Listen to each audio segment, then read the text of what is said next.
What's going on, everybody? Well, you know the drill. Doing final prep and test and tune for Axial Fest. And today we're taking a look at the bomber.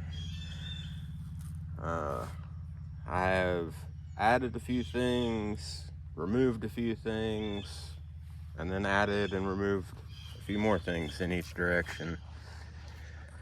I think the last time I had this out was when I had put the sway bar on and I ended up breaking it. Since then, I had went to a dual spring on all four corners.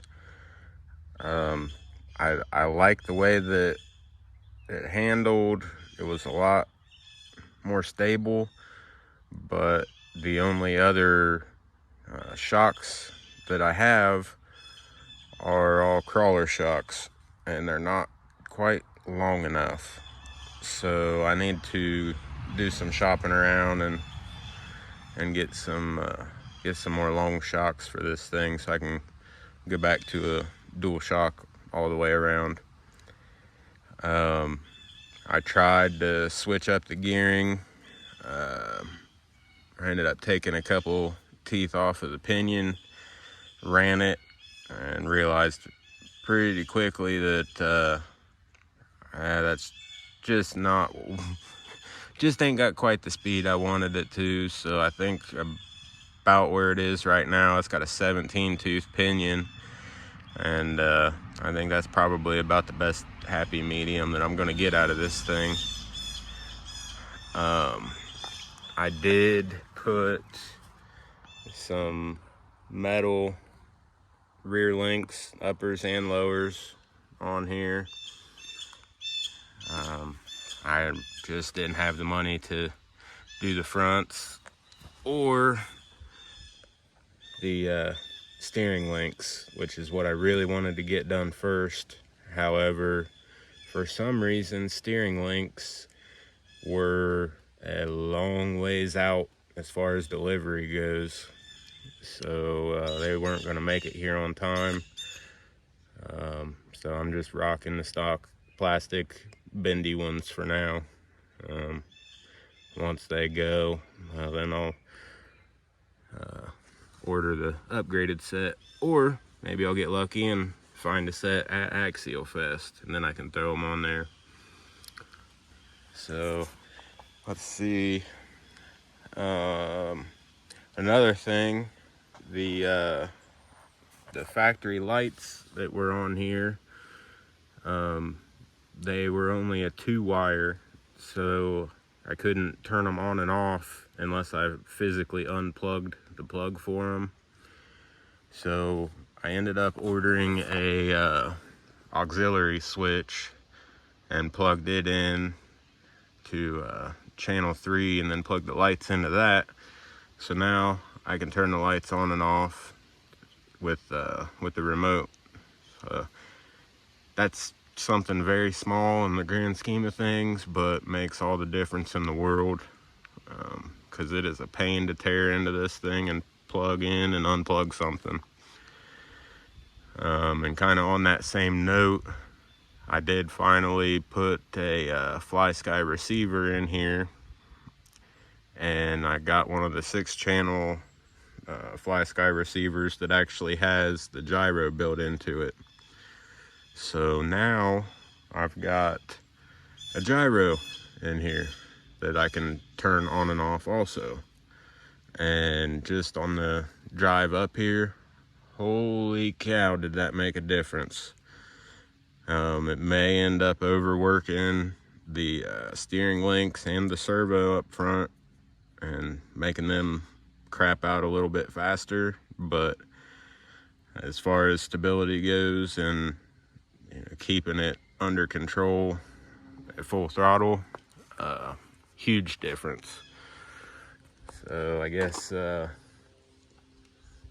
sure you guys know what all of this is as far as the switch and the gyro and everything, but I'll go ahead and demonstrate here. Let's see.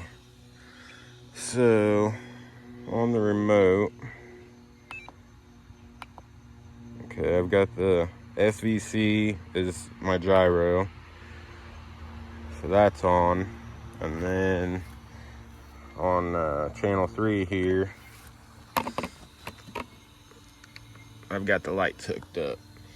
And I've got the 2 rock lights and a light bar in the grill up front. And then there's supposed to be 2 brake light LEDs, but the one on the driver's side seems to be a little burnt out. Nevertheless, I've got lights on a switch, and that's pretty sweet. And then as far as the gyro goes, I've got it turned down quite a bit, but you can barely see that. So I'll go through here and I will turn that up.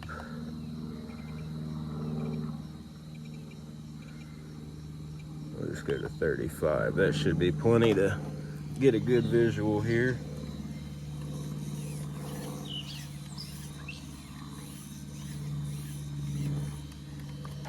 So even just at 20% seems to be about the sweet spot for this thing. It's not trying to overcorrect too much, but it's still correcting it enough to where I can just pin it from a dead stop and it's keeping it straight. So we're gonna do a few hill climbs here and see if being on an incline makes it want to fight itself too much, or at least see where that threshold is. But I don't know how extreme I'm gonna get or how hard I'm gonna run it, being that I don't really want to break it right before Axial Fest, because I know I'm not gonna get parts in time, and only having single shocks on the rear and no sway bar, it's pretty floppy. So we're gonna do like a half-ass test run here and see what happens.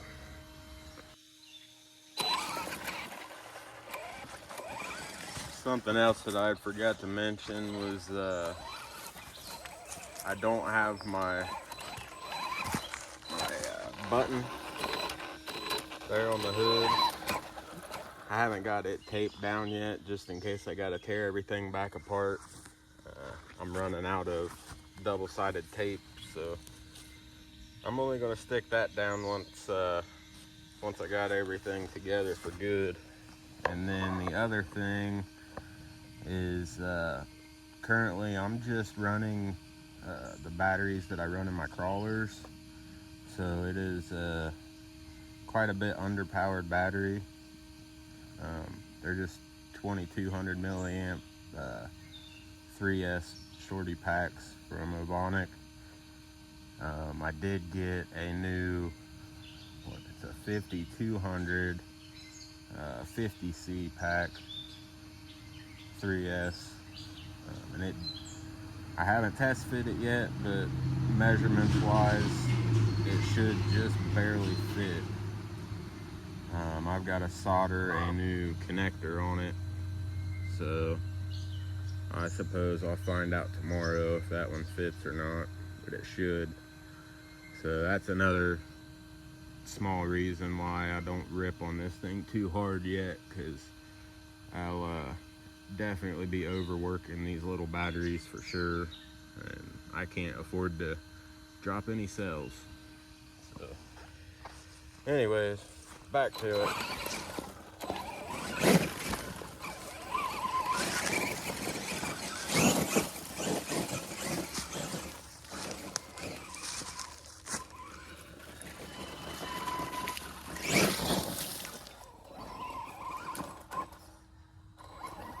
Tell you what, those little tiny thorn bushes, they're sneaky. They're strong and they're sneaky.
Well, I think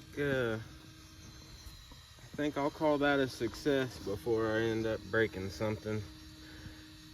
She's doing good enough that I keep feeling myself wanting to go ahead and peg it full throttle everywhere, so I think that's good enough.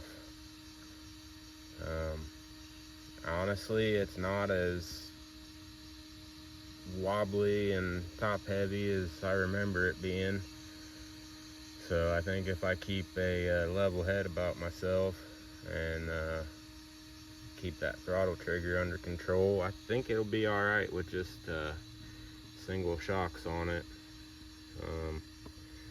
We'll see if I can come up with another set of shocks or find me another bar to put that sway bar back on, but if not, I think I can go ahead and run it as is.